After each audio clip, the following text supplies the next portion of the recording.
হাসরের ময়দানে কত কাতার মানুষ হবে গো। নবী বলেন আয়েশা, হাসরের ময়দানে মানুষ 120 কাতার মানুষ হবে। কয় কাতার? আয়েশা রে, হাসরের ময়দানে 120 কাতার মানুষ হবে।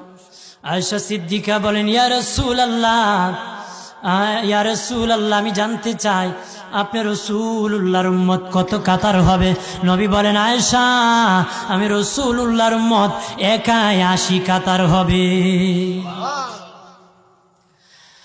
আয়েশা বললেন ইয়া রাসূলুল্লাহ, দিনের নবীজি 80 কাতার দিয়ে আপনার উম্মত হবে, আপনার উম্মতকে কেমনে আপনি চিনবেন? নবী বলেন আয়েশা রে, আমার উম্মতকে 3টা পরিচয় আমি চিনব। 1 নম্বর পরিচয়, আমার উম্মতের কপাল থেকে নূর চমকাবে, নূর চমকাবে।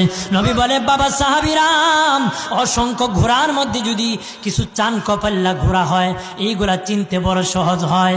চান কপাল্লা ঘোড়া চিনতে বড় সহজ হয়। হাসরের ময়দানে আমার 1 প্রকার উম্মত চান কপাল্লা হবে, কপাল থেকে নূর চমকাবে, নূর চমকাবে।